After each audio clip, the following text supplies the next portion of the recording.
Hello, everyone. Today is Monday, October 9th, 2023 at 10:22 a.m. in the morning. Well,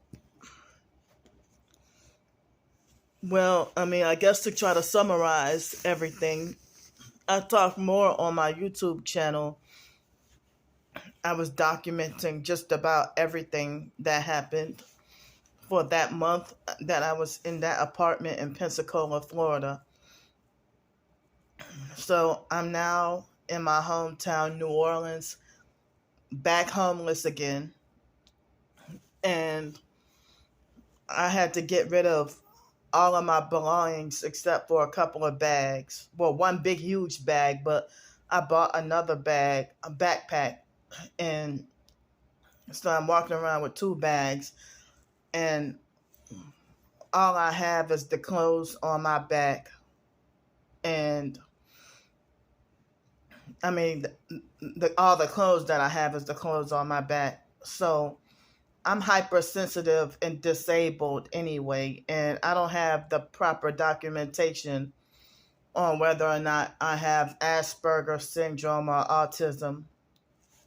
But I'm hypersensitive with sensory issues and hypersensitive to everything.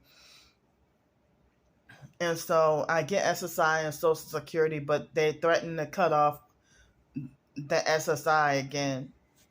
And so try to summarize everything. Um, I was homeless from 2018 until this year. And then I stayed in a cabin in Texas, and I had hell over there too.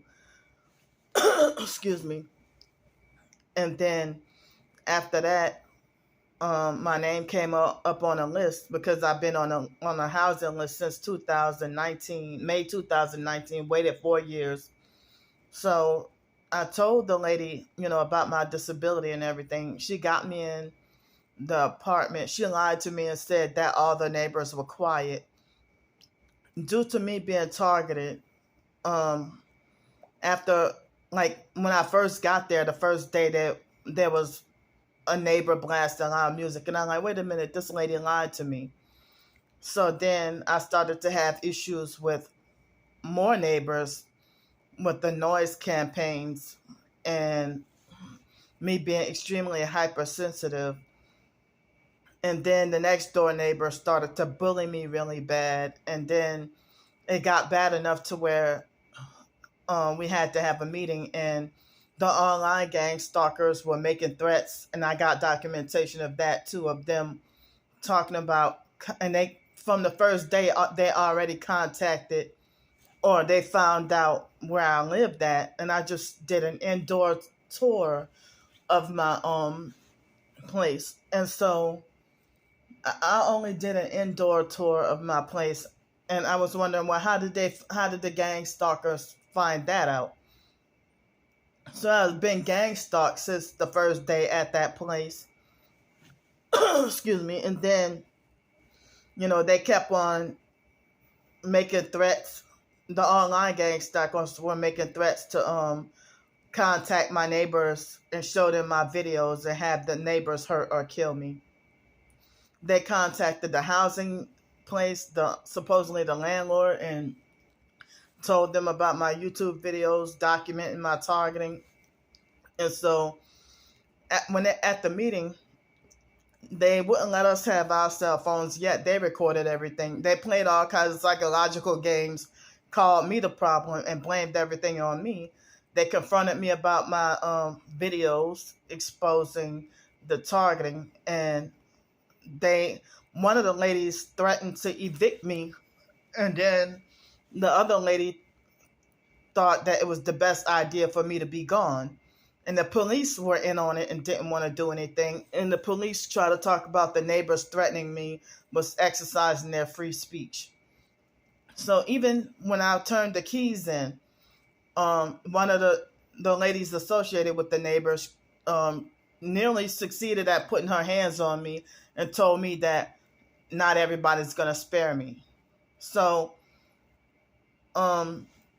Like I was like extremely hypersensitive to the bass vibrating for hours. It was excruciating, unbearable torture. I have a hypersensitive ear condition. That's why I always have my earbuds in my ears. So yeah, they saw me as the problem and lectured me about being a bad neighbor and manipulated and played all kinds of psychological games. The neighbor that I had the argument with, she told a whole bunch of lies on me and called me slow and crazy and stuff in front of my face, and retarded and all that in front of my face. And I'm older than her. So I only lasted a month there, you know. And so if y'all trying to make it like as if y'all think that I just voluntarily left or that I should have just stuck it out, but they wanted me gone. And if the police feel like they're exercising their right to free speech by making those threats, then, or make it like they could do or say whatever they want, I was in a dangerous spot.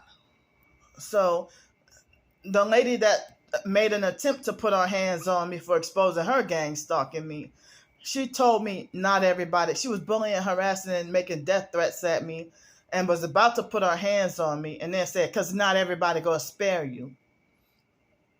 So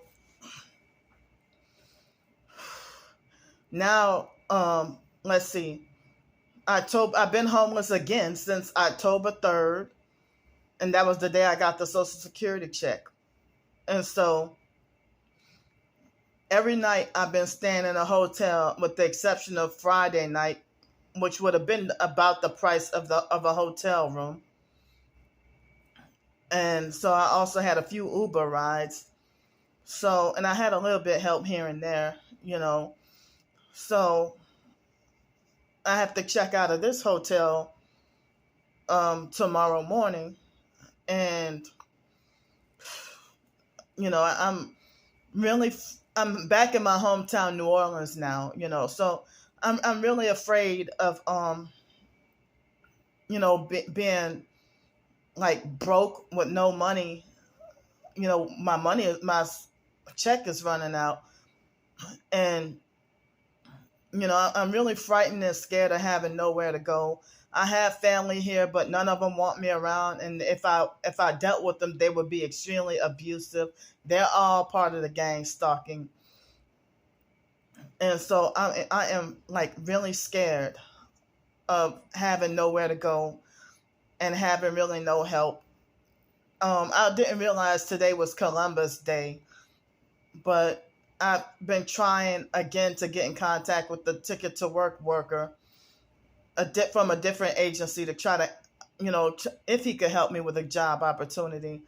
And now, I don't even have a mailing address or a permanent address, and I would need to get an established address before I can get a job opportunity and get my license switched back over again. So, excuse me, the online gang stalkers, who's my twin sister's cult followers, flying monkeys, they all stalk and follow everything I do.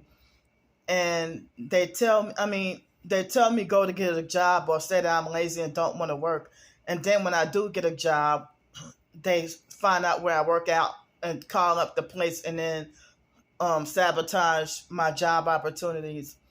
And they try to sabotage, call up places and businesses and have me wrongfully banned from everywhere. And, am I supposed to give up on fighting to survive? So, they have so many people who falsely accuse somebody that's suffering like this. They'll falsely accuse you of putting yourself in this predicament, or falsely accuse, victim blame, and then falsely accuse you of scamming or whatever. So I need any and all the help that I can get. I got the information in my profile. Thanks for listening to me. I'm going to do more videos.